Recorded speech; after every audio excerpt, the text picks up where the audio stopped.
Hello everyone, this is एहसान sir. तो आप सभी का आपके अपने प्यारे चैनल उन्नति एहसान में वेलकम है, स्वागत है, खुशामदीद है। तो आज हम लोग class 12th chemistry solid state का लेक्चर 09 करने जा रहे हैं।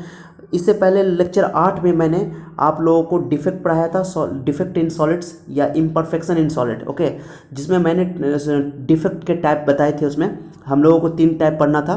पहला टाइप था स्टोसियोमेट्रिक डिफेक्ट, दूसरा था नॉन स्टोकियोमेट्रिक डिफेक्ट्स एंड तीसरा था इम्प्योरिटी डिफेक्ट। पहले लेक्चर 08 में मैंने आप लोगों को स्टोकियोमेट्रिक डिफेक्ट बहुत डिटेल से पढ़ाया है। उसमें आप लोगों से मेरा रिक्वेस्ट है कि अगर आप लोग कोई भी नए व्यूअर्स आए हो या वो वीडियो नहीं देखे हो तो लेक्चर 08 का मैं लिंक इस वीडियो के डिस्क्रिप्शन में डाल दूंगा, या आप मेरे चैनल पे जाकर के प्ले लिस्ट में डायरेक्टली जाकर देख सकते हो। ओके, तो वो बहुत अमेजिंग लेक्चर था, बहुत ही इंपॉर्टेंट लेक्चर था, वो जाके जरूर देखना। उसमें मैंने शॉर्टकी डिफेक्ट, फ्रैंकल डिफेक्ट का बहुत ही डिटेल से पढ़ाया है और बहुत सारा ट्रिक भी दिया उसका। आज हम लोग जो लेक्चर 09 करने जा रहे हैं इसमें हम लोग पढ़ेंगे non stoichiometric defect. Okay, non stoichiometric defect हम लोग पढ़ने जा रहे हैं मेटल एक्सेस डिफेक्ट और मेटल डिफिशिएंसी डिफेक्ट। ये भी बहुत इंपॉर्टेंट है कंपटीशन के पॉइंट ऑफ व्यू से और बोर्ड के पॉइंट ऑफ व्यू से भी। इससे इस मेटल डिफिशिएंसी डिफेक्ट से एक न्यूमेरिकल आता है, बहुत ही जनरल न्यूमेरिकल होता है, जो कि नीट में जी में कई बार आ चुका है। तो अगर आप लोग पूरा वीडियो देखोगे आखिर तक, मैं प्रॉमिस करता हूँ कि आपका वो क्वेश्चन नहीं छूटेगा। बोर्ड में भी आता है, कंपटीशन में भी आता है, ठीक है। तो वो आप बहुत आसानी से आपको समझ में आ जाएगा। पूरा वीडियो देखना, कहीं से स्किप मत करना, तो पूरा कंसेप्ट क्लियर हो जाएगा आपका। ये लेक्चर 09 है। इसके बाद लेक्चर 10 आएगा जिसमें मैं आपको इम्प्योरिटी डिफेक्ट और उसके अलावा डोपिंग पढ़ाऊंगा और उसमें सेमीकंडक्टर पढ़ाऊंगा। उसका ये चैप्टर कंप्लीट हो जाएगा। ओके, चलिए तो आज का लेक्चर हम लोग स्टार्ट करते हैं without wasting more time. Okay, जो कि हमारा टॉपिक है आज नॉन स्टोकियोमेट्रिक डिफेक्ट। चलो आ जाओ, बहुत ही मज़ा आने वाला है। आप लोग बस गौर से सुनना बात को, ठीक है। मैं पीडीएफ फाइल में आपको नोट्स भी प्रोवाइड कर रहा हूँ। बस आप लोग पहले वीडियो देख लो कंप्लीट मुकम्मल, उसके बाद आप लोग आखिरी में पीडीएफ फाइल डाउनलोड कर लेना, उसका नोट कर लेना, जो आपका काम आसान कर देगा, ठीक है। चलो, तो इम्परफेक्शन इन सॉलिड्स में हम लोग आज पढ़ने वाले हैं नॉन स्टोकियोमेट्रिक डिफेक्ट्स। तो देखो, पहली बात मैंने आप लोगों को बताया था, आप लोग को याद करो, देखो मैं नोट्स में ही समझा रहा हूँ आप लोग को कि कोई सॉलिड है, उस सॉलिड का फॉर्मूला ए बी है, ए बी। तो अगर मान लो कि ए के 100 मोल है, बी के भी 100 मोल है, ठीक है। स्टार्टिंग में जब सॉलिड में कोई डिफेक्ट नहीं था, ओके, तो ये इसका रेशियो कितना हो गया, 1:1, 1:1 है। ओके, इसको बोलते हैं स्टोकियोमेट्रिक रेशियो। ओके, ध्यान दो, मैं वाइट पेज पे आता हूँ तो ज़्यादा क्लैरिटी मिलेगा। जैसे मान लो ये ए है, ये बी है, ए के 100 मोल है, बी के 100 मोल है। ओके, रेशियो कितना हो गया, 1:1। जो ये 1:1 है ना, ये रेशियो, इस रेशियो को बोलते हैं स्टोसियोमेट्रिक रेशियो। ओके, वैसे हम लोग पढ़ने के लिए तो बोलते हैं स्टोइकियोमेट्रिक रेशियो, बट हम लोग इसको पढ़ते हैं, इसका प्रोनाउंसिएशन कह सकते हो स्टोसियोमेट्रिक रेशियो। ओके, ये रेशियो है और ये रेशियो फार्मूला का रेशियो हो जाता है। इसको आप बोल सकते हो कि फार्मूला है, फार्मूला का रेशियो है, सिंपल रेशियो। ओके, चलो अब मैं क्या, किसी कारण बस इस सॉलिड के इस फार्मूला में, ओके, कुछ डिफेक्ट आ गया किसी रीजन से। ओके, और रीजन से जब आया तो देखो गौर से देखो, अगर मान लो ए से 2 एटम भाग गया, 2 मोल भाग गया तो 98 बचेगा। अब बी से भी मान लो 2 भाग गया, बी से भी 2 भाग गया, ए का भी दो एटम भाग गया, बी का भी 2 एटम भाग गया। मान लो कि ए का 100 एटम था, बी का 100 एटम था, तो ए के भी 2 एटम भाग गए, बी के भी 2 एटम भाग गया। तो अब बताओ रेशियो कितना रहा, अभी भी तो 1:1 रहा। तो अगर इस तरह, अगर किसी डिफेक्ट में किसी सॉलिड में डिफेक्ट हो रहा हो कि उसका स्टोकियोमेट्रिक रेशियो चेंज ना हो, उसका रेशियो तो चेंज नहीं ना हुआ, 2 ए भागा, 2 ए के एटम भागे हैं, 2 बी के एटम भागे हैं, तो रेशियो तो चेंज नहीं हुआ है। रेशियो चेंज नहीं हुआ तो इसका मतलब कि इसका फार्मूला चेंज नहीं रहेगा, अभी भी फार्मूला ए बी है तो बाद में भी फार्मूला ए बी है। यानी कि इस तरह अगर डिफेक्ट आता है जिसमें उसका फार्मूला चेंज नहीं होता है, उसका स्टोसियोमेट्रिक रेशियो चेंज नहीं होता है, तो उसको बोलते हैं स्टोकियोमेट्रिक डिफेक्ट्स। ओके, वो डिफेक्ट मैंने पिछले लेक्चर में 08 में बहुत डिटेल से पढ़ाया है, ठीक है। अगर आप लोग नहीं देखो तो मेरा रिक्वेस्ट है आप लोगों से कि जाकर देखो उसको। और अगर मान लो कि ए है, ध्यान देना, ए है और बी है, ए के मान लो 100 एटम है, बी के भी 100 एटम है, और ए बी के डिफेक्ट आने के बाद ए के मान लो 98 आइटम हो गया, बी के 100 ही है, तो इसमें रेशियो तो 1:1 है, लेकिन यहाँ पर रेशियो 1:1 नहीं है, यहाँ पे रेशियो 1 नहीं है ही नहीं, रेशियो चेंज हो गया क्योंकि ए के 2 आइटम तो भागे हैं, बी के आइटम नहीं भागे हैं। या हो सकता है कि ए के बी के आइटम इस तरह भागे कि उनका रेशियो सेम ना रहे, तो फार्मूला चेंज हो गया। इस केस में फार्मूला चेंज हो जाएगा। तो यहाँ पर सॉलिड का फार्मूला जो था वो पहले ए बी के हिसाब से था, बट अभी फार्मूला चेंज हो गया। ओके, तो फार्मूला चेंज होने का मतलब क्या, फार्मूला चेंज क्यों हुआ, फार्मूला इसलिए चेंज हुआ क्योंकि उनका स्टोसियोमेट्रिक रेशियो चेंज हो गया, ठीक है। तो ये फार्मूला चेंज अगर होता है जिस डिफेक्ट में, उसको बोलते हैं non stoichiometric ratio defect. Okay, माने जिस डिफेक्ट में फार्मूला चेंज हो जाए सॉलिड का तो उसको बोलते हैं नॉन स्टोशियोमेट्रिक डिफेक्ट। ओके, यही है डेफिनेशन, देखो मैंने लिखा है, देखो समझाने के लिए। और जिसमें फार्मूला चेंज नहीं होता उसको बोलते हैं स्टोशियोमेट्रिक डिफेक्ट। तो इन this defect stoichiometry of the solid is changed, माने स्टोक्योमेट्री मतलब फार्मूला चेंज हो जाए। सिंपल लैंग्वेज में बोलो कि इसका फार्मूला चेंज हो जाता है। याद ना कि स्टोक्योमेट्रिक डिफेक्ट में फार्मूला चेंज नहीं होता था, लेकिन नॉन स्टोक्योमेट्रिक डिफेक्ट में फार्मूला चेंज हो जाता है। इस बात का ख्याल रखना, ठीक है। चलो मैंने यहाँ पर नोट करके लिख रखा है। अब हम लोग को ये टाइप पढ़ना है कि नॉन स्टोक्योमेट्रिक डिफेक्ट कितने टाइप के होते हैं। There are two types of non stoichiometric defect. हम लोग को दो टाइप पढ़ना है, जिस तरह हम लोग स्टोक्योमेट्रिक डिफेक्ट भी दो टाइप का पढ़े थे, स्टोक्योमेट्रिक। ओके, उसी तरह इस यहाँ पे हम लोग नॉन स्टोक्योमेट्रिक डिफेक्ट भी दो टाइप का पढ़ेंगे। ओके, जस्ट एकदम कंसंट्रेट होकर बात को सुनो, एक एक बात को सुनोगे पूरी बात समझ में आएगी, ठीक है। बस पूरा ध्यान यहाँ रखना, और जब भी पढ़ने के लिए बैठना तो कान में ईयरफोन लगा लेना और स्टडी टेबल पे बैठना, कभी भी लेट के मत पढ़ना तो मज़ा नहीं आएगा। और नोट जरूर करना पॉइंट को। कुछ कुछ बात मैं नोट्स में भी लिखे रहता हूँ, नोट्स में तो मैक्सिमम मैं सारी बातें ज़रूरत की बात लिख देता हूँ, लेकिन आप लोग अगर कुछ बातें जो मैं बोलता हूँ, एक्स्ट्रा बातें भी बोलता हूँ यहाँ पे, तो उसको भी नोट कर लिया करो अगर आपको लगे कि कुछ यूज़फुल नॉलेज है तो, ठीक है, इन्फॉर्मेशन वाला कोई बात हो तो। चलो, तो there are two types of non stoichiometric defect. एक है मेटल एक्सिस डिफेक्ट, एक हम लोग पढ़ेंगे मेटल एक्सिस डिफेक्ट, एक पढ़ेंगे मेटल डिफिशियंसी डिफेक्ट। तो मेटल डिफिशियंसी से न्यूमेरिकल आता है, बहुत इंपॉर्टेंट है, वो सेकंड टाइप है। पहले मेटल एक्सिस का मतलब क्या हुआ सर? मेटल एक्सिस का मतलब हुआ कि जैसे मान लो कोई सॉलिड है, मान लो आयनिक सॉलिड है, एग्जाम्पल मैं आयनिक सॉलिड का लेता हूँ। तो आयनिक सॉलिड में मान लो कि एनायन केटायंस है, ठीक है। अब ये मेटल एक्सिस का मतलब क्या हुआ? मेटल का मतलब क्या होता है? मेटल मतलब केटायन, केटायन मतलब पॉजिटिव चार्ज यानी केटायन। तो मेटल एक्सिस का मतलब हुआ कि इस तरह का डिफेक्ट है ये कि इसमें केटायन ज़्यादा होगा, एनायन कम होगा। More cations less anions, positive charge ज़्यादा होंगे और नेगेटिव चार्ज कम होंगे। तो बताओ, पॉजिटिव चार्ज ज़्यादा होंगे और नेगेटिव चार्ज कम होंगे, ये कितने तरीक़ों से हो सकता है? सोचो कितने तरीक़ों से हो सकता है। चलो मैं एग्जांपल लेता हूँ। जैसे मान लो मैं ये एक क्रिस्टल बनाता हूँ, कोई क्रिस्टल सॉलिड, क्रिस्टलाइन सॉलिड है ये, मान लो positive negative positive negative positive negative. चलो इस तरह मैं बना रहा हूँ, पॉजिटिव नेगेटिव। चलो ये अभी न्यूट्रल है, ठीक है। चलो मैं बोलूँ अभी ये कंपाउंड है कोई, ओके, कोई क्रिस्टल है ये। अब इसमें मैं क्या बोल रहा हूँ? मेटल एक्सिस करो। मेटल एक्सिस का मीनिंग क्या हुआ? मेटल एक्सिस का मतलब हुआ कि मेटल मतलब केटायन, पॉजिटिव चार्ज, अब एक्सिस मतलब ज़्यादा। ओके, तो ये पॉजिटिव ज़्यादा कब होगा? दो, किस तरीके से पॉजिटिव को ज़्यादा कर सकते हो? दो तरीका है आपके पास। एक तरीका तो ये कि नेगेटिव इसमें से निकाल दो, एनायन को बाहर निकाल दो। एक तरीका तो ये होगा कि एनायन बाहर निकल जाएगा, एनायन बाहर निकलेगा, एक एनायन निकले, दो एनायन निकले, जितना एनायन निकले तो ये एक पॉजिटिव ज़्यादा हो जाएगा। पॉजिटिव ज़्यादा हो जाएगा तो उसको बोलेंगे मेटल एक्सिस डिफेक्ट, बात खत्म। यानी कि कहीं पर भी आपको ऐसा डिफेक्ट दिखाई दे जहाँ पे पॉजिटिव चार्ज ज़्यादा हो जाए, अगर नॉन स्टोक्योमेट्रिक डिफेक्ट में पॉजिटिव चार्ज ज़्यादा हो जाए, नेगेटिव चार्ज कम हो जाए, तो उसको बोलते हैं मेटल एक्सिस डिफेक्ट। ओके, अब पॉजिटिव चार्ज ज़्यादा कई तरीक़ों से हो सकता है। तो एक तरीका तो ये है कि तुम नेगेटिव चार्ज को बाहर निकाल दो, यानी एनायन को बाहर निकाल दो। एनायन को बाहर निकालने का मतलब कि पॉजिटिव बढ़ जाएगा, नेगेटिव घट जाएगा। ओके, तो ये हो जाएगा मेटल एक्सिस। मेटल एक्सिस मतलब मेटल एक्सिस में हो जाएगा। मेटल मतलब पॉजिटिव, ओके, मेटल कभी बोला जाएगा तो मेटल मतलब पॉजिटिव। ओके, तो पॉजिटिव एक्सिस में हो जाएगा, एक्सिस मतलब ज़्यादा, ठीक है। एक तरीका तो ये है। दूसरा तरीका क्या है कि तुम बाहर से ही तुम पॉजिटिव डाल दो, बाहर से ही पॉजिटिव डाल दो। एक तरीका तो कि नेगेटिव बाहर निकाल दो, तो ये हो गया, इसको बोलते हैं एनायन वैकेंसी। क्या बोलते हैं इसको? By anion vacancy. Metal excess defect by anion vacancy. Anion मैंने नेगेटिव को बाहर निकाल दिया तो मेटल पॉजिटिव बढ़ जाएगा। दूसरा तरीका ये है कि आप पॉजिटिव को बाहर से डाल दो। पॉजिटिव को बाहर से डालोगे तो पॉजिटिव तो केटायन का साथ छोटा होता है तो वो इंटरस्टिशियल साइट में आएगा, जगह लेगा, तो इसको बोलते हैं by extra cation at interstitial site. तो मेटल एक्सिस दो तरीके से हो सकता है। मेटल एक्सिस दो तरीके से। मेटल एक्सिस में कैसे होगा सर? पॉजिटिव इसमें ज़्यादा कब होगा? इसमें से एनायन बाहर निकाल दो या केटायन को अंदर डाल दो, दो ही तरीका है। तो सिंपल तरीका है, बहुत ईजी, देखो ना। तो मैंने वही लिखा, दो हम लोग पढ़ेंगे मेटल एक्सिस डिफेक्ट में। ओके, मेटल एक्सिस का मतलब क्या हुआ? केटायन ज़्यादा होना चाहिए, एनायन कम होना चाहिए। केटायन यानी पॉजिटिव चार्ज ज़्यादा होना चाहिए और नेगेटिव चार्ज कम होना चाहिए। तो इसको थोड़ा समझो। पहला मैंने क्या बोला आप लोगों को समझाया अभी कि ये जो है इसमें से एनायन बाहर निकाल दो, एनायन तो पॉजिटिव चार्ज एक्स्ट्रा हो जाएगा, एक्सेस में हो जाएगा। तो दो तरीका है, एक तो नेगेटिव चार्ज को तुम बाहर निकाल दो या एक पॉजिटिव चार्ज में डाल दो। तो दो तरीका, पहला तरीका by anionic vacancies. By anionic vacancies का मतलब हुआ कि नेगेटिव बाहर निकाल दो। एक है by presence of extra cations at interstitial site, यानी कि केटाइन इसमें डाल दो, बाहर से पॉजिटिव चार्ज डाल दो। तो देखो एक एक करके हम दोनों डिफेक्ट को हम लोग समझते हैं बहुत डिटेल से। इससे बहुत इंपॉर्टेंट क्वेश्चन बनता है, थोड़ा ध्यान देना आप लोग अच्छा से, ठीक है। देखो बाय एनाइन वैकेंसी क्या है सर, ध्यान देना आप लोग। तो देखो ये एक क्रिस्टल है NaCl का, ठीक है, NaCl का क्रिस्टल है ये।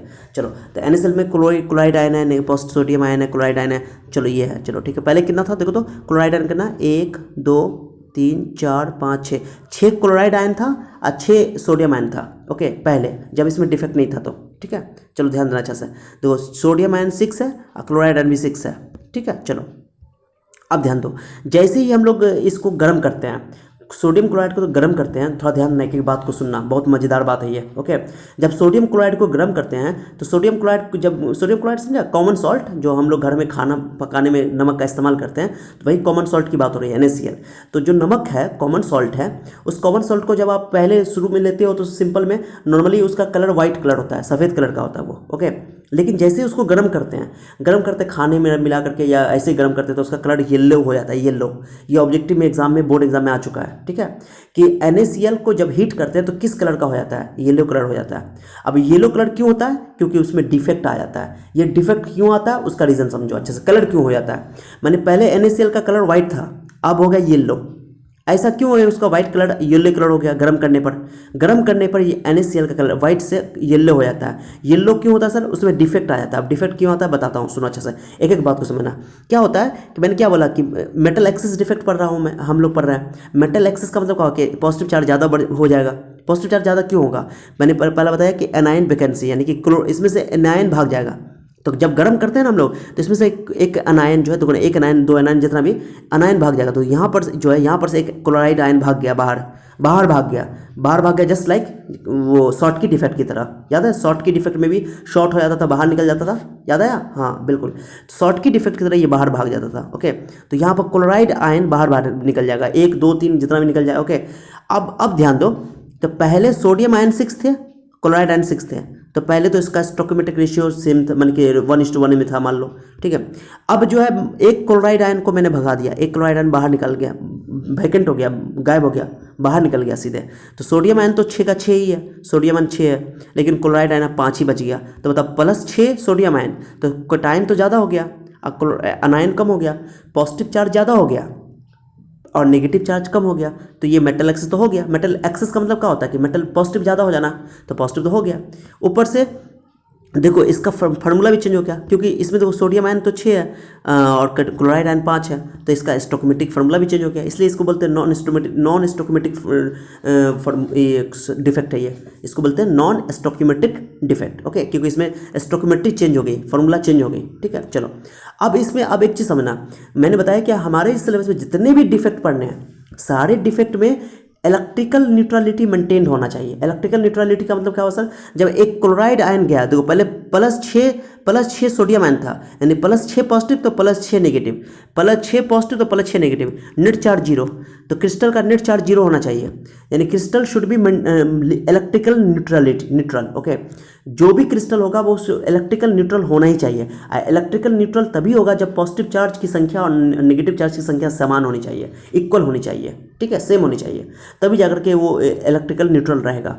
तो ध्यान देना कि अब पॉजिटिव चार्ज तो पहले 6 -6, जब डिफेक्ट नहीं था तो न्यूट्रल था, लेकिन जैसे डिफेक्ट आया, गर्म किया मैंने, तो एक क्लोराइड आयन तो भाग गया, तो +6 हो गया सोडियम, और क्लोराइड तो 5 बचा, तो -5, तो +1 हो गया, तो चार्ज इस पर आ गया।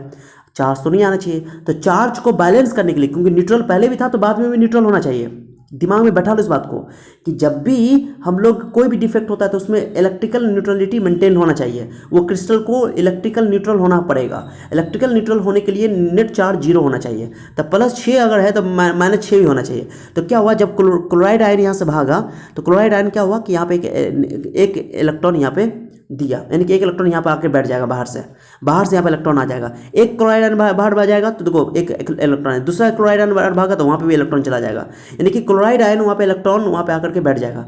जैसे ही क्लोराइड आयन वहाँ से भागेगा, इलेक्ट्रॉन वहाँ पे आकर बैठ जाएगा। इससे क्या होगा कि इलेक्ट्रॉन जब बैठेगा ना, तो देखो ना 6 क्लोराइड आयन था, 5 क्लोराइड आयन बचा, अब 5 क्लोराइड आयन पे -5 चार्ज हो गया, और एक क्लोराइड, एक इलेक्ट्रॉन है तो माइनस एक और होगा, -6 प्लस 6 सोडियम तो है, तो इलेक्ट्रिकल न्यूट्रलिटी काम में रहेगा, यानी कि इलेक्ट्रिकल न्यूट्रलिटी मेंटेन रहेगा। ठीक है, तो ये है ये मुद्दा। ओके, ये है मामला। तो इस बात को समझो, बहुत इंपॉर्टेंट है कि जितना पॉजिटिव चार्ज है उतना ही नेगेटिव चार्ज होना चाहिए डिफेक्ट आने के बाद भी। तो एक क्लोराइड आयन अगर भागा है तो एक इलेक्ट्रॉन वहाँ पे आ जाएगा, अगर 2 क्लोराइड आयन भागा है तो 2 इलेक्ट्रॉन आ जाएगा। ओके, दिमाग में सेट कर लो। इससे क्या होगा कि वो क्रिस्टल इलेक्ट्रिकल न्यूट्रल रहेगा, वो उसकी न्यूट्रलिटी डिस्टर्ब नहीं होगी। ये इंपॉर्टेंट चीज़ है। ठीक है, चलो अब जैसे ही इलेक्ट्रॉन आया, ध्यान नहीं, जो कलर आ रहा है ना येलो कलर, कि जब सोडियम क्लोराइड को गर्म किया गया, उसका कलर पहले वाइट था, सफ़ेद था, गर्म किया गया वो येलो हो गया। उसकी वजह ये इलेक्ट्रॉन का आना है। इलेक्ट्रॉन आएगा तो इलेक्ट्रॉन, देखो तुम लोग जानते हो कि इलेक्ट्रॉन जो है एनर्जी लेता है, एनर्जी लेकर के वो हायर स्टेट में चला जाता है।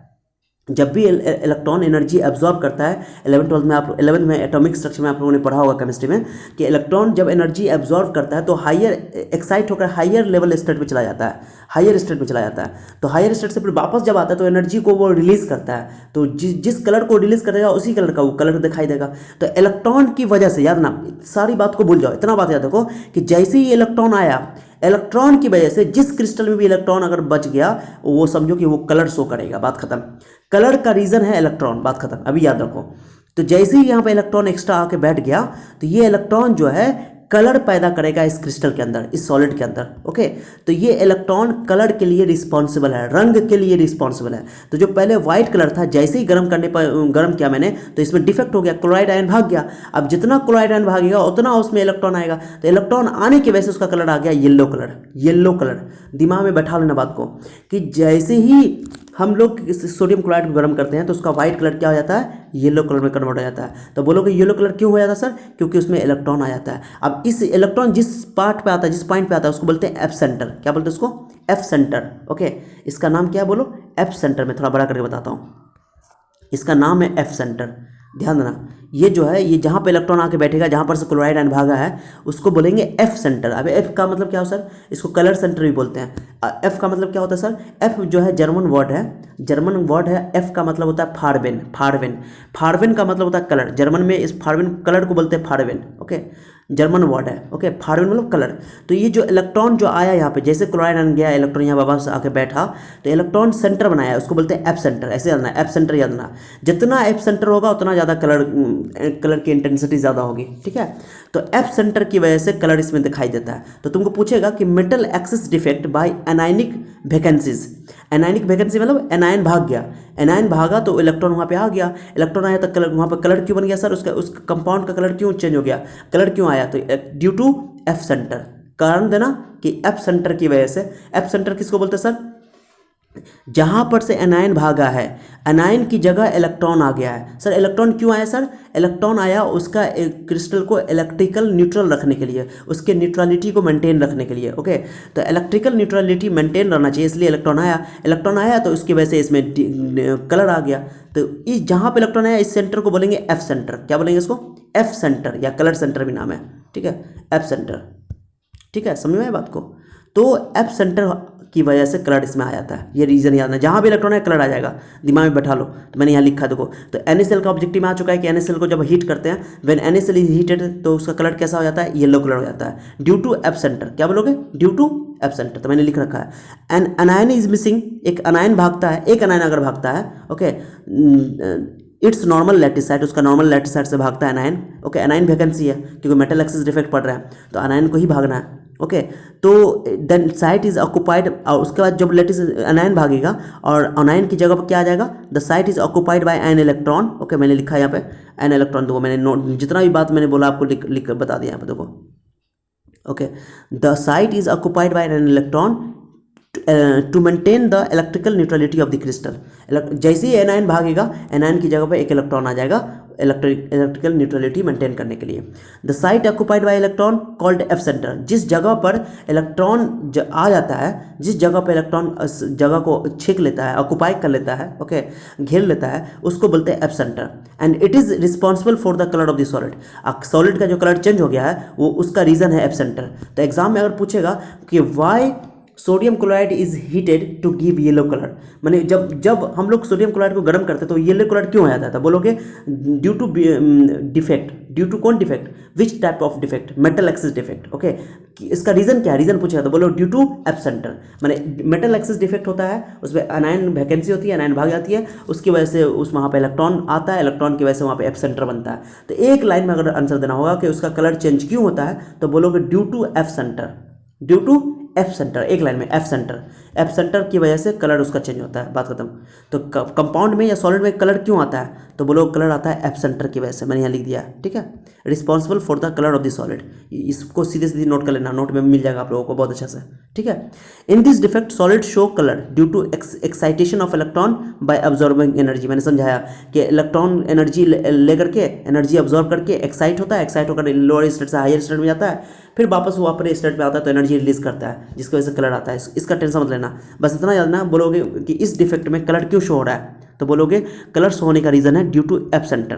क्लियर हो गया? बहुत ईजी है। चलो दूसरा सुनो, इंटेंस। अब जितना ज़्यादा एफ सेंटर बनेगा, जितना ज़्यादा एफ सेंटर बनेगा वहाँ पे, तो जितना ज़्यादा एफ सेंटर बनेगा इसमें, उतना ज़्यादा कलर ज़्यादा गाढ़ा होगा, उतना ज़्यादा कलर की इंटेंसिटी होगी। ओके, यानी कि जितना ज़्यादा एनायनिक वैकेंसी होगा, जितना क्लोराइड आयन भागेगा, उतना ज़्यादा एफ सेंटर बनेगा, और जितना ज़्यादा एफ सेंटर बनेगा उतना ज़्यादा इसका कलर येलो कलर होगा, उतना ज़्यादा येलो कलर होगा। क्लियर होगा मैं क्या बोल रहा हूँ? तो गाढ़ा कलर होने का रीज़न क्या है कि अगर बोले कि ज़्यादा, मैंने कि इसकी इंटेंसिटी, कलर की इंटेंसिटी किस बात पे डिपेंड करती है? वो डिपेंड करती है कि एफ सेंटर कितना बन रहा है, ठीक है। तो मैंने यहाँ लिख रखा है, नोट में देखो, नोट में देखो, मैंने लिख रखा है आप लोग को, intensity of colour increases with increase in number of F centres. F centre जितना ज़्यादा बढ़ेगा उसका कलर का इंटेंसिटी बढ़ेगा, येलो कलर का इंटेंसिटी मतलब चमक ज़्यादा बढ़ेगा, ज़्यादा गाढ़ा होगा। ओके, और ये बताओ ये डिफेक्ट किस टाइप का है? ये डिफेक्ट शॉर्ट की डिफेक्ट की जैसा है। शॉर्ट की मतलब जिस शॉर्ट की में क्या होता था कि उसमें शॉर्ट हो जाता था, अनायन कैटायन बाहर भाग जाता था, याद आया? उसी तरह का ही है, इसमें भी क्या हो रहा है, एनायन भाग रहा है बाहर, बाहर भाग रहा है, तो इसकी डेंसिटी तो घट जाएगी, याद है ना? डेंसिटी घट जाती है इसमें, तो मैंने नहीं लिखा है इसको, याद ना, डेंसिटी इसमें डिक्रीज कर जाती है। तो it is just similar to Schottky defect. मैंने यहाँ नोट में लिख रखा है कि this defect is similar to Schottky defect and shown by solid showing Schottky defect. मैंने जो solid Schottky defect show करेगा वही ये डिफेक्ट शो करेगा। तो जो सॉलिड शॉर्ट की, जैसे NaCl शॉर्ट की डिफेक्ट शो करता है, ओके, तो NaCl शॉर्ट की से डिफेक्ट शो करेगा, तो NaCl तुमको मेटल एक्सिस डिफेक्ट भी, यानी कि एब्सेंटर वाला डिफेक्ट भी शो करेगा, बात खत्म, ठीक है। मेटल एक्सिस डिफेक्ट शो करेगा। अब इसमें देखो सोडियम क्लोराइड का कलर हो गया, सोडियम क्लोराइड को गर्म करते हैं तो वाइट से येलो हो जाता है, ये ऑब्जेक्टिव में याद रखना, ऑब्जेक्टिव में आ सकता है MCQ में। उसके बाद एक और कंपाउंड है लिथियम क्लोराइड। लिथियम क्लोराइड का कलर, अपना कलर होता है वाइट, उसका प्योर कलर होता है अपना वाइट। जब उसको उसमें जब डिफेक्ट आता है, ये डिफेक्ट गर्म करते हैं तो पिंक हो जाता है, वो कैसा कलर हो जाता है? वाइट से पिंक हो जाता है। जैसे सोडियम क्लोराइड वाइट से क्या हो गया था? येलो, वाइट से ये पिंक हो जाएगा। ये KCl पोटेशियम क्लोराइड है, वाइट से वायलेट हो जाता है, इसका ओरिजिनल कलर वाइट होता है, और जब ये डिफेक्ट आता है गर्म करता है तो वायलेट हो जाता है, वायलेट यानी बैगनी, ठीक है। चलो, तो ये हो गया मेटल एक्सिस डिफेक्ट। तो मेटल एक्सिस डिफेक्ट दो तरह से करना था हमको, मैंने बता दिया। मेटल एक्सिस का मतलब क्या हुआ बताओ तो? मेटल एक्सिस का मतलब हुआ कि पॉजिटिव चार्ज ज़्यादा होना चाहिए। तो पॉजिटिव चार्ज ज़्यादा कब होगा? जब इसमें से एनायन भाग जाएगा, एनायन बाहर निकलेगा, यानी कि नेगेटिव चार्ज बाहर निकलेगा तो पॉजिटिव ज़्यादा हो जाएगा। एक तरीका तो मैंने ये पढ़ा दिया आपको। दूसरा तरीका कि एनायन को रहने दो, कैटायन ही इसमें डाल दो, पॉजिटिव चार्ज इसमें डाल दो, बाहर से डाल दो, तो इसको बोलते हैं by presence of extra cations at interstitial site. Extra cations, आप कैटायन कैसे डालोगे? देखो कितना आसान है, सिंपल बात है। जिंक आयन होता है, ये एग्जांपल लेना, जिंक ऑक्साइड का है, एनसीईआरटी का मैंने सेम एग्जांपल दे दिया है, एग्जाम में सीधी पूछ देगा आप लोगों को, ठीक है। तो जिंक आयन जो है, जैसे जिंक है ना, जिंक का जब आपको ये हीट करोगे तो जिंक आयन बनेगा। जिंक पर आप जानते हो कि जिंक के ऑक्सीडेशन से प्लस 2 इलेक्ट्रॉन निकल जाता है, जिंक 2 इलेक्ट्रॉन देता है। मत रटना है, टेंशन मत लेना, अभी हम लोग 3rd चैप्टर पढ़ने वाले इलेक्ट्रोकेमिस्ट्री, तो उसमें मैं बहुत डिटेल से ऑक्सीडेशन के बारे में बताऊंगा आप लोगों को। चिंता बिल्कुल मत करना, मैं एक एक चीज़ के बारे में बताऊंगा, बेसिक भी पढ़ाऊंगा, बिना बेसिक के कुछ आगे नहीं बढ़ने वाला हूँ मैं, सारी चीज़ का मैं बेसिक बताऊंगा, बस मेरे साथ बने रहो, ओके। चलो, तो जिंक आयन 2 इलेक्ट्रॉन देगा और ऑक्सीजन गैस बनाएगा ½ O2, सब कैसे आता है सब बता देंगे हम, चिंता नहीं करना। तो zinc ion, extra zinc ion का होगा, जिंक दो कैटायन का साइज क्या होता है? छोटा होता है। मैंने बताया था ना कि पॉजिटिव चार्ज का साइज छोटा होता है, नेगेटिव चार्ज का साइज बड़ा होता है। तो पॉजिटिव जो होता है वो कैटायन का साइज छोटा होता है, तो कैटायन जाकर कहाँ बैठेगा? इंटरस्टिशियल साइट में। इंटरस्टिशियल साइट किसको बोलते हैं? जो खाली जगह है, ये बोल सकते हो खाली जगह। तो देखो जिंक आयन आकर के इस क्रिस्टल में, देखो जिंक आयन, देखो zinc ion, zinc ion, zinc ion, zinc ion, 6 zinc ion है इसमें पहले से, और 6 ऑक्साइड आयन था। अब बाहर से पहले से जिंक आयन 6 था, अब जिंक आयन 6 था, ऑक्साइड आयन 6 था, बट जैसे बाहर से एक जिंक आयन एक्स्ट्रा इसमें आके बैठ गया, एक्स्ट्रा आके बैठ गया। तो देखो जब एक्स्ट्रा आया तो 7 जिंक आयन हो गया, ऑक्सीजन तो 6 ही है, तो पॉजिटिव चार्ज, पॉजिटिव यानी केटायन तो बढ़ गया, केटायन बढ़ गया तो मेटल एक्सिस डिफेक्ट तो हो गया ही। तो मेटल एक्सिस डिफेक्ट ये भी है, मेटल एक्सिस डिफेक्ट ये भी है, लेकिन इसमें क्या था, एनायन बाहर भाग गया था, एनायन, ओके, एनायन को बैलेंस करने के लिए इसमें इलेक्ट्रॉन आया था। अब इसमें क्या है, केटायन बाहर से आ गया, ओके, केटायन बाहर से आया, तो इसमें क्या हुआ कि जिंक आयन आया तो 2 पॉजिटिव चार्ज बढ़ गया इसमें, तो 2 पॉजिटिव चार्ज को बैलेंस करने के लिए 2 इलेक्ट्रॉन आ जाएगा, 2 इलेक्ट्रॉन आएगा। तो देखो एक इलेक्ट्रॉन यहाँ, इसके आस पड़ोस में, अगल बगल में यहाँ इलेक्ट्रॉन, तो 2 इलेक्ट्रॉन आया, 2 पॉजिटिव चार्ज को 2 बैलेंस करने के लिए 2 इलेक्ट्रॉन आ गया, तो बैलेंस हो गया, ठीक है।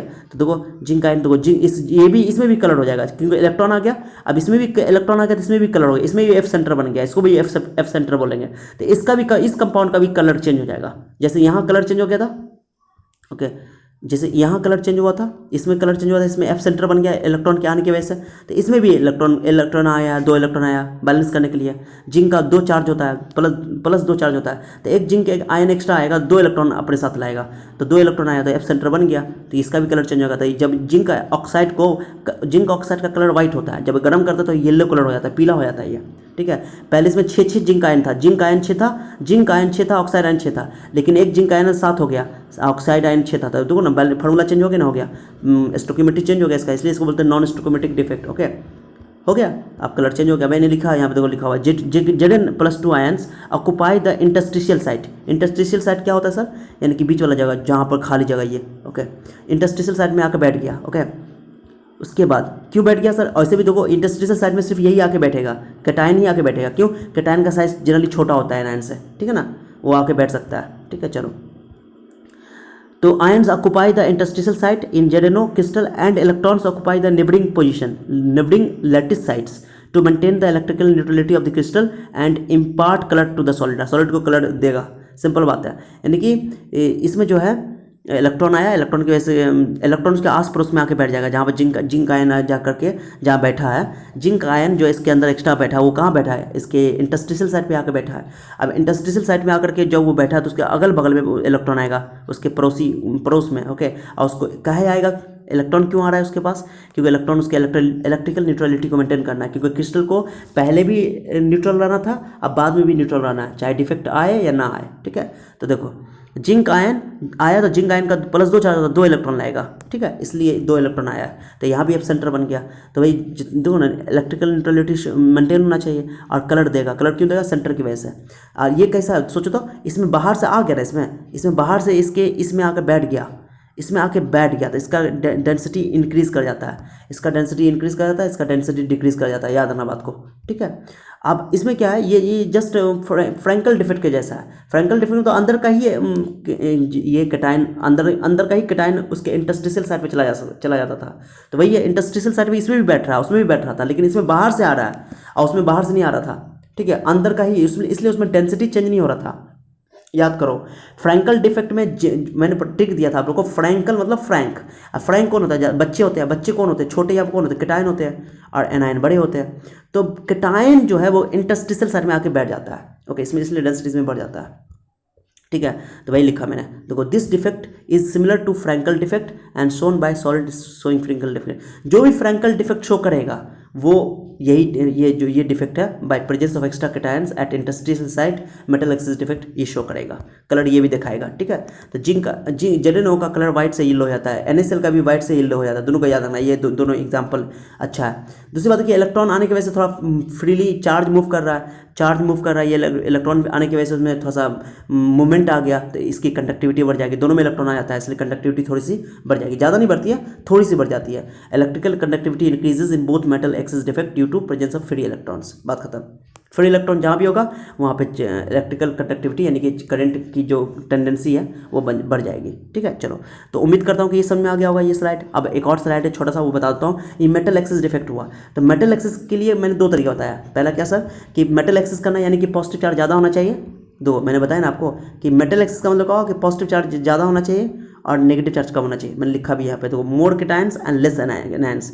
ओके, तो इसका दो तरीका है, एक तो ये कि इसमें से नेगेटिव चार्ज बाहर निकाल दो, यानी एनायन बाहर कर दो, यानी बाय एनायन वैकेंसी।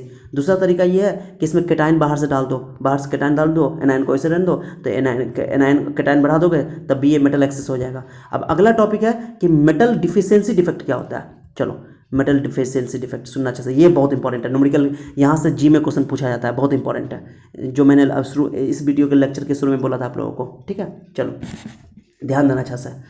तो मेटल डिफिशियंसी डिफेक्ट में क्या होगा, मेटल डिफिशियंसी मतलब क्या होता है, कमी, डिफिशियंसी मतलब कमी। अब इसमें क्या होगा कि नेगेटिव मेटल माने कि पॉजिटिव चार्ज कम होना चाहिए और नेगेटिव चार्ज ज़्यादा होना चाहिए। तो मोर अनायंस, नेगेटिव चार्ज ज़्यादा होना चाहिए, लेस कैटायंस, इसको बोलते हैं मेटल डिफिशियंसी डिफेक्ट। अब इसको भी तुम दो तरीके से सोच सकते हो। एक तरीका तो ये है कि मेटल की कमी करनी है, तो एक तरीका तो ये तुम क्या करो कि नेगेटिव चार्ज में डाल दो, नेगेटिव चार्ज ज़्यादा कर दोगे तो पॉजिटिव अपने आप कम हो जाएगा। एक तरीका तो ये, लेकिन नेगेटिव चार्ज तुम नहीं डाल सकते हो, क्योंकि नेगेटिव चार्ज अगर डालोगे तुम अंदर, अगर नेगेटिव चार्ज डालोगे तो नेगेटिव चार्ज का साइज़ का एनायन का साइज़ तो बड़ा होता है, तो वो इसके इंटरस्टिशियल साइड में अटेगा ही नहीं। पहली बात कि नेगेटिव चार्ज तुम इसमें डाल नहीं सकते हो। क्यों नहीं डाल सकते हो सर, क्योंकि नेगेटिव चार्ज इसके अंदर जगह ही नहीं आएगा, क्योंकि नेगेटिव चार्ज का साइज़ बड़ा होता है और इसके अंदर में क्रिस्टल में जगह रहेगा, कहाँ पे जगह रहेगा, इसके इंटरस्टिशियल साइड में। इंटरस्टिशियल साइड में नेगेटिव चार्ज आ ही नहीं सकता है, क्योंकि एनायन का साइज़ बड़ा होता है। तो नेगेटिव बाहर से तो डाल नहीं सकते इसमें, लेकिन वहाँ देखो तुम वहाँ देखो, वो पहला वाला में देखो, मैंने इसमें क्या कहा था, केटायन तुम बाहर से डाल सकते हो। क्यों डाल सकते हो सर, केटायन का साइज़ छोटा होता है, केटायन जाकर के इंटरस्टिशियल साइड में बढ़ जाएगा। लेकिन इस वाला में, ई वाला केस में देखो, ई वाला में तुम नहीं बैठा सकते हो, बाहर से नेगेटिव चार्ज नहीं डाल सकते हो। तो पहली बात, अब एक तरीका तो फेल हो गया, एक तरीका तो पढ़, इसमें एक ही तरीका बचा। अब एक तरीका क्या बचा कि इसमें क्या करो कि इसी में से नेगेटिव चार्ज बाहर निकाल दो, सॉरी पॉजिटिव चार्ज बाहर निकाल दो। पॉजिटिव चार्ज बाहर निकाल दोगे तो पॉजिटिव चार्ज जब बाहर निकलेगा तो पॉजिटिव चार्ज कम हो जाएगा, पॉजिटिव चार्ज कम हो जाएगा तो मेटल डिफिशियंसी डिफेक्ट हो जाएगा, बात खत्म। तो दो तरीके से मेटल डिफिशियंसी कर सकते थे, लेकिन एक तरीका था कि नेगेटिव चार्ज बाहर से डाल दो तो नेगेटिव बढ़ जाएगा, क्योंकि नेगेटिव बढ़ाना है, नेगेटिव बढ़ जाएगा, केटायन पॉजिटिव बढ़ जाएगा। तो ऐसा तो कर ही नहीं सकते हैं, क्योंकि नेगेटिव चार्ज जो एनायन होता है उसका साइज बड़ा होता है, वो इंटरस्टिशियल साइड में आ ही नहीं सकता है। दूसरा ये कि पॉजिटिव चार्ज बाहर कर दो, बाहर कर दो पॉजिटिव चार्ज, तो ई पॉसिबल है, क्योंकि पॉजिटिव चार्ज बाहर किया जा सकता है। ओके, अब पॉजिटिव चार्ज जब बाहर करेंगे तो भाई सिस्टम, वो जो नियम है प्रिंसिपल ऑफ इलेक्ट्रिकल न्यूट्रलिटी वाला, वो मालूम होना चाहिए, वो पता होना चाहिए कि न्यूट्रल होना ही चाहिए सॉलिड। सो क्रिस्टल को न्यूट्रल रखना है, और न्यूट्रल रखने के लिए चार्ज बैलेंस करना पड़ेगा। आप कैसे करेंगे तो ध्यान दो। पहली बात, ये बहुत इंपॉर्टेंट टॉपिक है, देखो ये वाला मेटल डिफिशियंसी डिफेक्ट एक ही तरीके का हम लोग को पढ़ना है। पहली बात कि इसमें एनायन बाहर से डाल नहीं सकते हैं, केटायन को बाहर करना है, तो मेटल डिफिशियंसी डिफेक्ट एक ही तरीके से हो सकता है। Okay, by cationic vacancy, cationic vacancy मतलब केटायन को बाहर करके, केटायन को बाहर कर दो, ये बात एक ही तरीके से होगा। पहली बात, ये किस कंपाउंड में, किस तरह के मेटल में होगा, ये उस तरह के मेटल में होगा जिसका वैलेंसी वेरिएबल है। वेरिएबल वैलेंसी क्या होता है सर, मैं बहुत शॉर्ट में बताता हूँ तुमको, पहले तो समझ जाओगे तुम लोगों को। मैं वाइट पेज पाता हूँ वेरिएबल वैलेंसी क्या होता है। देखो Fe जो होता है ना, Fe क्लोरीन के साथ, ओके, जब कंपाउंड बनाता है तो फार्मूला बनता है FeCl2, नाम सुना होगा, FeCl3, दो कंपाउंड बनता है, सुना होगा इसको बोलते हैं आयरन टू क्लोराइड। क्या बोलते हैं इसको, आयरन टू क्लोराइड, नाम सुना है, आयरन टू क्लोराइड इसका नाम है आयरन 3 क्लोराइड। यानी कि आयरन की वैलेंसी दो होती है, दो भी होती है, तीन भी होती है। आयरन का वैलेंसी दो भी होता है, तीन भी होता है। आयरन जो है वेरिएबल वैलेंसी वाला एलिमेंट है, मेटल है, ठीक है। देखो जितने भी लगभग डी ब्लॉक एलिमेंट है ना, डी ब्लॉक एलिमेंट यानी ट्रांजिशन एलिमेंट, नहीं जानते हो टेंशन मत लेना, इनऑर्गेनिक में पढ़ाया जाएगा ये सब बात। ओके, तो आयरन अभी याद रखो कि आयरन की वैलेंसी वेरिएबल होती है, वेरिएबल मतलब दो होती है। आयरन जब ऑक्सीजन से रिएक्शन करेगा, मानी ऑक्सीजन का क्या होता है तुम जानते हो, 2 होता है, तो 2 काट दो, तो अगर 2 इस्तेमाल करो तो Fe, एक आयरन का ये भी ऑक्साइड बनता है। एक आयरन का होता है कि आयरन का 3 होता है, तो Fe2O3 भी जानते हो। एक आयरन का अगर तुम ले लेते हो, 3 लेते हो, ऑक्सीजन का 2, तो ये फॉर्मूला बनेगा Fe2O3, तो सुने होगा इसका नाम, हेमेटाइट का नाम। ओके, हेमेटाइट है, लेकिन इसमें 2 कुछ जोड़ना पड़ता है, तो हेमेटाइट, ये भी आयरन ऑक्साइड है। यानी कि तुम आयरन की 2 वैलेंसी होती है, 2 भी होती है, 3 भी होती है। आयरन दो से भी कंबाइन करता है, 3 से भी कंबाइन करता है। तो आयरन के ये कंपाउंड, ये जो डिफिशियंसी है, ये जो डिफेक्ट है मेटल डिफिशियंसी डिफेक्ट, ये वेरिएबल वैलेंसी वाले में होता है। यहाँ मैंने लिख रखा है, देखो अच्छा से, मेटल मोर एनायंस केटायंस हो गया डेफिनेशन।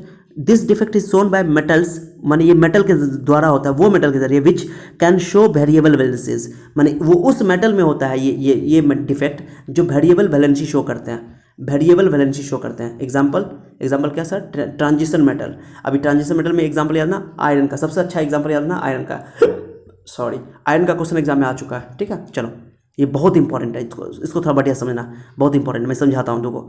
अब क्या हुआ, मैंने बताया ना कि इसमें एक ही ऑप्शन है मेरे पास, अनायन को बाहर से डाल नहीं सकते हैं क्योंकि अनायन का साइज बड़ा होता है। अनायन को बाहर से अगर डालते हैं, अनायन को बाहर से क्यों डालते हैं, क्योंकि हमको पॉजिटिव को कम करना है, पॉजिटिव को कम करना तो अनायन को ही बाहर से डालना है, तो अनायन नहीं डालेंगे क्योंकि अनायन का साइज बड़ा होता है, वो इंटरस्टिशियल साइड में आएगा ही नहीं।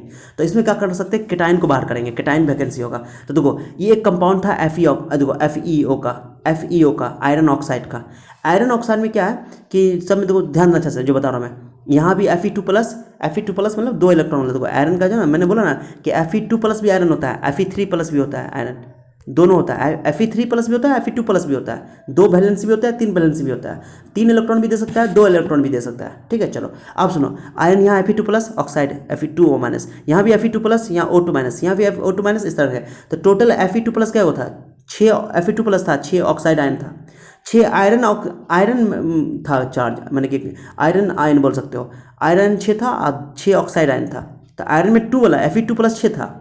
ओके, अब क्या हुआ कि इसमें से मैंने क्या किया कि यहाँ से Fe2+ एक भागा, एक यहाँ से भागा, यहाँ एक यहाँ से भागा, 3 Fe2+ भाग गया, 3 Fe2+ भाग गया, 3 Fe2+, एक यहाँ से भागा, एक यहाँ से भागा, एक यहाँ से भागा, 3 Fe2+ भागा। अब 3 Fe2+ भागा तो एक Fe पे कितना चार्ज है बताओ, ध्यान देना जो मैं बता रहा हूँ। 3 Fe2+ भागा तो एक Fe पे कितना चार्ज है, 2 Fe है, 2 चार्ज है, 3 Fe पे कितना होगा, 3 6 चार्ज होगा।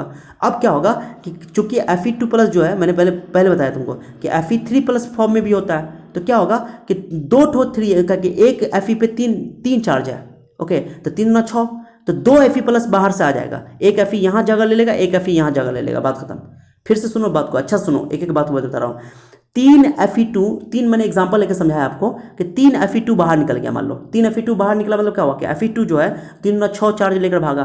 अब मुझे 6 चार्ज लेकर भागा, 6 चार्ज अंदर डालना भी है, तो Fe3+, चूंकि ये जो डिफेक्ट है वो इस तरह का डिफेक्ट है जिसमें वेरिएबल बैलेंस होगा, तो Fe3+ वाला जो है वो बैठ जाएगा, Fe3 यहाँ बैठा, यहाँ बैठा। ओके, 2 ही ठो आके बैठा, भागा 3 ठो, अब बैठा 2 ठो, लेकिन इसका जो चार्ज है वो 3 चार्ज है, तो 3 × 6 तो हो गया, क्योंकि 1 पे 3 है, 1 पर 3 चार्ज है, तो 2 पे 3 6 चार्ज हो गया, तो 6 लेके भागा था, 6 वापस आ गया, लेकिन एटम तो 3 भागा, मैंने बोलेंगे कटायन 3 ठो भागा, इसमें कटायन जो है 2 आया, तो कटायन की संख्या तो घट गई ना।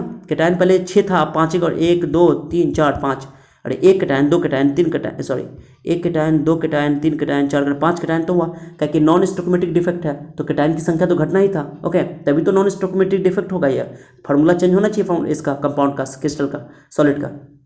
ठीक है, लेकिन चार्ज मेंटेन रहा। चार्ज कैसे मेंटेन रहा कि 3 Fe2+ भागा तो 2 Fe3+ आ गया, एक खाली रह गया यहाँ पे। ओके, समझ रहे हो बात को, मैं ये जो बोल रहा हूँ, तो ये इस तरह का डिफेक्ट है, इसी को बोलते हैं मेटल डिफिशिएंसी डिफेक्ट। आप देखो ना, पहले 6 था, 5 हो गया, 5 को Fe2+ रह गया, माने कि आयरन जो रह गया वो 5 रह गया, तो फार्मूला चेंज हो गया। तो मैंने लिखा है, देखो गौर से, देखो नोट्स में, देखो अच्छे से, थोड़ा सा बड़ा करके दिखाता हूँ, नोट्स में मैंने लिखा रखा है, देखो।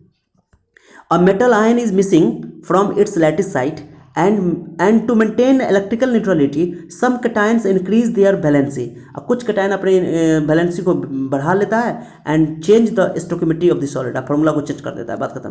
अरे देखो ना, ये जो है 3 Fe2+ भागा है, 3 Fe2+ भागा है, 3 Fe2+ भागा है, दो एक यहाँ से भागा, सॉरी एक यहाँ से भागा, एक यहाँ से भागा, Fe2+ भागा, 3 Fe2+ बाहर भागा, तो 3 × 6 चार्ज भागा, तो 2 Fe3+ आ गया, 3 Fe3+ नहीं आ सकता है, पॉसिबल नहीं है, तो चार्ज मेंटेन नहीं रहेगा फिर, तो 2 × 6 भागा, 6 चार्ज भागा।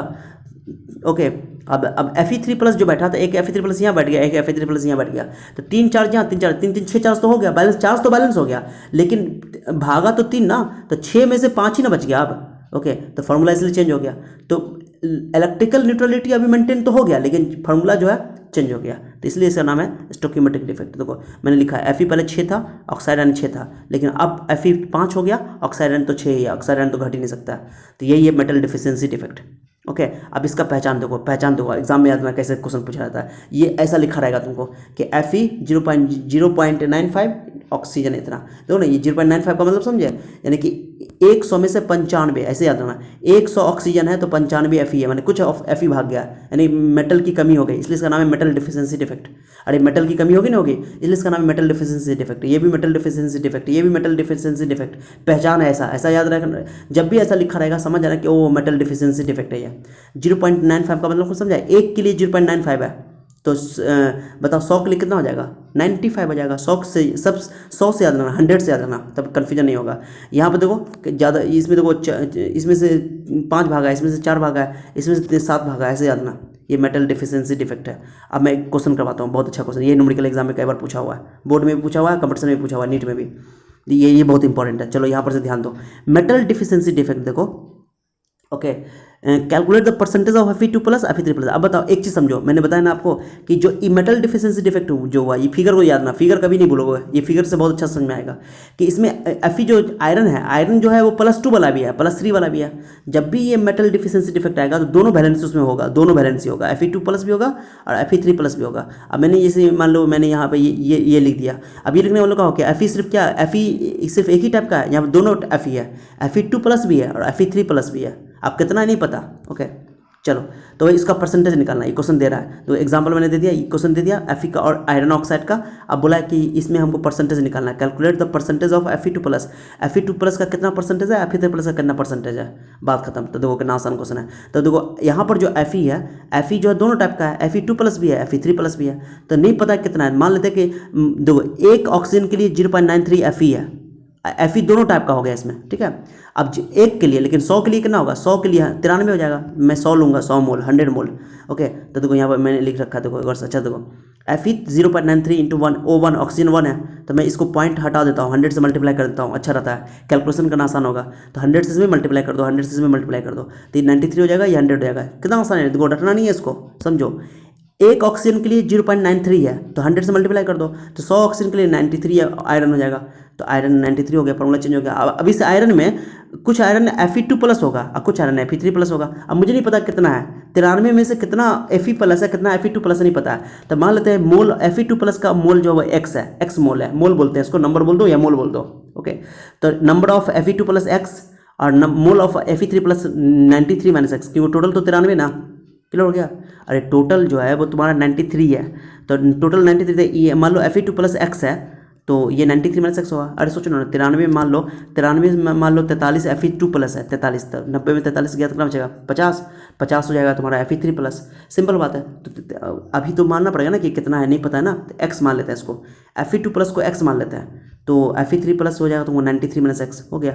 अब बताओ, अब यहाँ पर एक चीज़ बताओ, ये जो कंपाउंड है, ये जो फॉर्मूला सॉलिड है, सॉलिड तो न्यूट्रल, आप कैसे निकालेंगे x का वैल्यू, मैंने तो मान वैल्यू निकालना है x का वैल्यू निकलेगा तब तो परसेंटेज निकलेगा, तब तो आयन मोल पता चलेगा Fe का, Fe3 का। अब x का वैल्यू कैसे निकालोगे, एक बात खाली पता है हम लोग को कि कोई भी डिफेक्ट अगर होगा, चाहे मेटल डिफिशिएंसी डिफेक्ट हो या किसी टाइप का भी डिफेक्ट अभी होगा हमारे सिलेबस में, तो मैंने बताया था कि वो सॉलिड न्यूट्रल रहेगा, न्यूट्रल रहना चाहिए। ओके, न्यूट्रलिटी मेंटेन रहना चाहिए, न्यूट्रलिटी डिस्टर्ब नहीं हो सकता है। तो न्यूट्रलिटी का मतलब क्या होता है, net charge zero, net charge zero कर दो। तो मैंने लिखा है सॉलिड इज न्यूट्रल, सॉलिड तो न्यूट्रल है, नेट चार्ज जीरो होगा। और नेट चार्ज जीरो कैसे होगा, बताओ यहाँ पर कितना ये हो गया, चार्ज कैसे निकालोगे बताओ, ये बताओ यहाँ पर क्या क्या चीज़ है तुम्हारे पास इस कंपाउंड में, आयरन है, ऑक्सीजन है। अब आयरन भी दो तरह का है, एक 2 प्लस वाला, एक 3 प्लस वाला। तो 2 प्लस वाला क्या वो आयरन है, x है, और 3 प्लस वाला क्या वो आयरन है, 93 माइनस एक्स। अरे 2 प्लस वाला जो है कितने आयन है, वो x है। ओके, 3 प्लस वाले कितने आयन है, 93 माइनस एक्स है। और ऑक्सीजन जो है, ऑक्सीजन का चार्ज कितना होता है, 2 माइनस होता है, तो कितने ऑक्सीजन है, 100 है, तो 100 से मल्टीप्लाई कर देंगे, नेट चार्ज जीरो कर देंगे। तो देखो 2 इंटू एक्स, प्लस 2 वाले कितने थे, प्लस 2 वाले x है, तो 2 इंटू एक्स कर दो, प्लस 2 वाले x है तो 2 इंटू एक्स, प्लस 3 वाले कितने हैं, 93 माइनस एक्स, तो 93 माइनस एक्स को 3 से मल्टीप्लाई कर दो। तो 93 माइनस एक्स है कि नहीं है, तो उसको 3 से मल्टीप्लाई कर दो, ठीक है। और प्लस 2 वाले को x से मल्टीप्लाई कर दो, ठीक है। और ऑक्सीजन कितना 100 है, तो ऑक्सीजन का -2 होता है, तो 100 को -2 से मल्टीप्लाई कर दो। अच्छा वो सॉल्व करो, चलो 2x मैथ है यहाँ पर से, अब इतना सिंपल मैथ है, अब सिंपल मैथ करो। ओके चलो मैं करके दिखाता हूँ तुमको, रुको। 2x 93 को 3 से मल्टीप्लाई कर दो, 279, 3 को x से, -2 को 100 से मल्टीप्लाई कर दो, 2x में 3x गया तो -x बचेगा, 279 में 200 घटा दो, 79 बचेगा, 79 होता है माइनस कैंसिल, x का वैल्यू 79, x का वैल्यू 79 आ गया, x का वैल्यू निकल गया यहाँ से, भाई नॉलेज से निकल गया कि वो न्यूट्रल है, न्यूट्रल प्रिंसिपल का कंसेप्ट लगाया मैंने, x का वैल्यू निकाल लिया। ओके अब देखो x का वैल्यू निकल गया। अब बताओ x क्या था, Fe2+ का मोल ना, तो Fe2+ का मोल 79 हो गया, Fe3+ 93 में से घटा दो तो 40 हो गया। अब मुझे परसेंटेज निकालना है, क्वेश्चन में बोला परसेंटेज निकालने के लिए। परसेंटेज कैसे निकालते हैं, परसेंटेज बोल रहा है निकालने के लिए, calculate the percentage of Fe2+ Fe3+। अब परसेंटेज कैसे निकालेंगे, परसेंटेज निकालना तो बहुत आसान है, यानी ज़्यादा देखो Fe2+ 79 है, Fe3+ 14 है, बहुत ज़्यादा Fe2+ है, सिंपल ज़्यादा परसेंट निकलेगा। जैसे परसेंटेज निकालोगे तो Fe2+ का कितना आया है 79, टोटल कितना है 93, इंटू 100 कर दो, बात खत्म। परसेंटेज ये निकालते कि जितना है उतना और टोटल से डिवाइड करो, 100 से मल्टीप्लाई कर दो। तो अब इसको कैंसिल करो, इसको भी काटने में कितना बच्चों को कन्फ्यूजन होता है। 79 है ना, एग्जाम में अगर जल्दी जल्दी करना होगा तो क्या करोगे, 79 को 80 कर दोगे और 93 को 92 कर दोगे, इंटू तुम 100 कर देना इससे, ठीक है। अब बताओ कैंसिल करो, काट कुट करके लाओगे 85% आएगा, कैलकुलेशन जल्दी हो जाएगा। अब 85% अगर ये आ गया Fe2+, तो 100 में से करा दो तो 15% Fe3+ हो गया। कितनी ईजी है देख रहे हो। तो देखो ये बहुत ईजी बात था ये। तो ये मैंने न्यूमेरिकल बहुत बेहतरीन न्यूमेरिकल करवाया आपको, ये न्यूमेरिकल जरूर कर लेना, एग्जाम में पूछा जाता है, कोई जरूरी नहीं है। देखो तुम लोग क्या करना कि 90 मैंने 93 वाला करवाया आपको अभी न्यूमेरिकल, ये 93 वाला करवाया, ठीक है। तुम क्या करना 95 वाला खुद से बनाना, 95 वाला, 96 वाला बनाना, ओके। ये मैंने करवा दिया मैंने, ये दोनों तुम लोग खुद से करना, ठीक है, खुद से करना, तुम लोग का होमवर्क रहा, ठीक है। परसेंटेज निकालना खुद से, देखना कितना आंसर आता है, ठीक है। मल्टीप्लाई डिवाइड करना, पॉइंट में परसेंटेज निकाल के अप्रॉक्सीमेट लिख देना आंसर, कोई जरूरी नहीं पक्का पक्के लिए, मैंने कि एकदम पॉइंट में लिखना, पॉइंट में लिखने की जरूरत नहीं है। तो 85% है Fe2+ आया और Fe3+ जो है 15% आया, ठीक है। तो उम्मीद करता हूँ कि आप लोगों को ये समझ में आया होगा। बहुत अच्छा लेक्चर था ये और बहुत अच्छा क्वेश्चन था ये, जी में नीट में कई बार पूछा जा चुका है, बोर्ड में भी आ चुका है, बहुत इंपॉर्टेंट है। तो ये तो हो गया।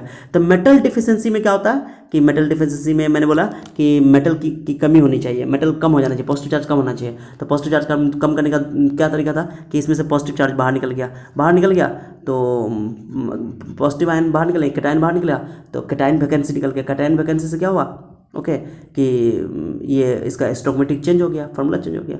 लेकिन एक और तरीका तुम बोल सकते हो सर कैटायन को और घटा सकते हैं, नेगेटिव चार्ज में बढ़ा दें। तो नेगेटिव तो डाल ही नहीं सकते, मैंने बोल दिया, मैंने नोट में लिख रखा है, मैंने देखो मैंने लिखा है यहाँ देखो नोट में, यहाँ देखो metal deficiency defect, okay, metal deficiency defect by presence of extra anion at interstitial site is not possible. मैंने नोट में लिख दिया है कि जो मेटल डिफिशिएंसी डिफेक्ट है, एनायन को बाहर से नहीं डाल सकते इसमें आप, is not possible. This is because the large size of anion, anion का साइज बड़ा होता है, इसलिए उसमें वो इंटरस्टिशियल साइट में बाहर से आकर के नहीं बैठ सकता है, ये रीज़न है। इसलिए मेटल डिफिशिएंसी डिफेक्ट में एक ही टाइप पढ़ना है हम लोग को, दो टाइप नहीं पढ़ना है, ठीक है। उसके बाद हाँ, अब चूंकि इसमें चार्ज का आना जाना हो रहा है, तो इलेक्ट्रिकल कंडक्टिविटी बढ़ जाएगा, defect in due to presence of cationic vacancy. Cationic vacancy की वजह से जो कैटायन वैकेंसी यहाँ पर हो गया, यहाँ पर जो कैटायन वैकेंसी हो गया, कैटायन भाग गया था, तो इसकी वजह से थोड़ा सा इलेक्ट्रिकल कंडक्टिविटी बढ़ जाएगी। ये सब चिंता मत करना, इंपॉर्टेंट नहीं है, ठीक है। चलो ऑब्जेक्टिव क्लियर। तो ये पहली बात बताओ, मैंने बताया नॉन स्टोइकोमेट्रिक डिफेक्ट क्या टाइप का होता है। नॉन स्टोइकोमेट्रिक डिफेक्ट क्या होता है, सिंपल एक लाइन में बोलो तो फार्मूला चेंज हो जाता है, बात खत्म, ठीक है। अब ये नॉन स्टोइकोमेट्रिक डिफेक्ट में दो टाइप मैंने हम लोगों को पढ़ना था। Metal excess defect, metal access का मतलब क्या कि मेटल ज़्यादा, पॉजिटिव चार्ज ज़्यादा, मेटल मतलब पॉजिटिव चार्ज, कैटायन पॉजिटिव ज़्यादा और नेगेटिव कम। तो पॉजिटिव ज़्यादा करने के दो तरीके थे, एक तरीके नेगेटिव इसमें से बाहर निकाल दो, एनायनिक वैकेंसी, एक दूसरा तरीका था कि पॉजिटिव बाहर से अंदर डाल दो, तो by presence of extra cations at interstitial side. Cation का साइज छोटा होता है, इसलिए वो इंटरस्टिशियल साइड में जाकर बैठ सकता है। इसमें कलर आ जाता है, दोनों मेटल एक्सेस डिफेक्ट में दोनों में कलर आता है, इसमें भी कलर आता है, इसमें भी कलर आता है, क्योंकि इलेक्ट्रॉन इसमें आ जाता है, एफ सेंटर बन जाता है, एफ सेंटर, ठीक है। एफ सेंटर को याद रखना, कभी नहीं भूलना, पूरा पॉइंट यहाँ पे मैंने लिख दिया। ये जो एनायनिक वैकेंसी है, ये शॉर्टकी डिफेक्ट के जैसा है, ये फ्रैंकल डिफेक्ट के जैसा है। जिसमें शॉर्टकी डिफेक्ट होगा उसमें एनायनिक वैकेंसी होगा, और जिसमें फ्रैंकल डिफेक्ट होगा उसमें ये by presence of extra cations at interstitial site बोल सकते हो, ये डिफेक्ट होगा। एग्जांपल भी याद रखना, ठीक है। उसके बाद मेटल डिफिशिएंसी डिफेक्ट बहुत इंपॉर्टेंट था, इससे न्यूमेरिकल पूछा जाता है, और डेफिनेशन का टेंशन मत लेना, डेफिनेशन यहाँ पर पॉइंट मैंने लिख दिया है, ओके। ये वेरिएबल वैलेंसी वाले में होता है, और इसका ये न्यूमेरिकल अच्छा से देख लेना, रिविजन कर लेना, ठीक है। चलो, तो उम्मीद करता हूँ कि आप लोगों को ये समझ में आया होगा। अगर स्क्रीनशॉट लेना था स्क्रीनशॉट ले लो, मैं मौका देता हूँ, चलो स्क्रीनशॉट ले लो, लेना तो ले लो स्क्रीनशॉट, ओके। इसका भी स्क्रीनशॉट ले लो, ठीक है। उम्मीद करता हूँ कि आप लोगों को मेरा ये लेक्चर अच्छा लगा होगा, ओके। और इसके बाद लास्ट लेक्चर आएगा, लेक्चर 10, जिसमें हम लोग पढ़ेंगे इम्प्योरिटी डिफेक्ट। क्या पढ़ने वाले हैं, इम्प्योरिटी डिफेक्ट, और उसी में हम लोग पढ़ेंगे डोपिंग, और उसी में हम लोग पढ़ेंगे semiconductor, n type p type, और उसका हमारा ये चैप्टर खत्म हो जाएगा। उसके बाद हम लोग नेक्स्ट, उसके बाद जो केमिस्ट्री स्टार्ट करेंगे उसमें हम लोग पढ़ेंगे इलेक्ट्रोकेमिस्ट्री। मैं प्रॉमिस करता हूँ आप लोगों को इलेक्ट्रोकेमिस्ट्री मैं आप लोगों का बहुत ईजी कर दूंगा, इतना ईजी हो जाएगा कि आप लोग सोच भी नहीं सकते हो। बस मेरे साथ बने रहो, वीडियो को शेयर करो, अपने दोस्तों को बताओ, ओके। मैं अपना काम कर रहा हूँ, आप लोग अपना काम करो, ओके। कमेंट करके जरूर बताओ और कुछ कुछ नई लाइनें आप लोग को अगर बताना है, लिखना है, कमेंट के ज़रिए ज़रूर लिखो। आपको अगर मान लो कोई बच्चा मुझे अच्छा लाइन सुनाना चाहता है, शेर व शायरी सुनाना चाहता है, तो आप कमेंट के ज़रिए आप मुझे बताओ, जिसका शेर व शायरी मुझे अच्छा लगेगा मैं उसके शेर व शायरी को पढ़ूंगा। ओके, ज़रूर पढ़ूंगा। ओके, और उसका नाम भी लूँगा। तो इसलिए अगर आप लोग भी चाहते हो कि सर शेर व शायरी करें, आपके लाइन को पढ़े, अब मुझे आपकी लाइन पसंद आ गई तो मैं आपका ज़रूर लाइन पढ़ूंगा, आपको सुनाऊंगा। ठीक है, आपका लाइन आएगा, आपका नाम भी आएगा उसमें। ठीक है, चलो तो ये लेक्चर तो कंप्लीट हो गया, अगला लेक्चर में हम लोग मिलते हैं। चलो अभी अगर आपको गाना सुनना है तो थोड़ा सा वेट कर लो। ठीक है। ओ मेरे दिल की चैन, चैन आए मेरे दिल को दुआ कीजिए। ओ मेरे दिल के चैन, अपना ही साया देख के तुम जाने जहाँ शर्मा गए। अभी तो ये पहली मंजिल है, तुम तो अभी से घबरा गए। मेरा क्या होगा सोचो तो ज़रा, हाय ऐसा ना है भरा कीजिए। ओ मेरे दिल के चैन, चैन आए मेरे दिल को दुआ कीजिए। आपका अरमां आपका नाम, मेरा तराना और नहीं। इन झुकती पलकों के सिवा दिल का ठिकाना और नहीं। जचता ही नहीं आँखों में कोई, दिल तुमको ही चाहे तो क्या कीजिए। ओ मेरे दिल के चैन। ये लाइन बहुत खूबसूरत है आप लोगों के लिए। यूं तो अकेला भी अक्सर गिर के संभल सकता हूँ मैं। यूं तो अकेला भी अक्सर गिर के संभल सकता हूँ मैं। तुम जो पकड़ लो हाथ मेरा, दुनिया बदल सकता हूँ मैं। तुम जो पकड़ लो हाथ मेरा, दुनिया बदल सकता हूँ मैं। मांगा है तुम्हें दुनिया के लिए, अब खुद ही सनम फैसला कीजिए। ओ मेरे दिल के चैन, चैन आए मेरे दिल को दुआ कीजिए। ओके सर, बहुत अच्छा। चलो, thank you so much for listening me, और thank you so much for your time. मिलते हैं नेक्स्ट लेक्चर में। Be happy, no BP, see you then, bye bye.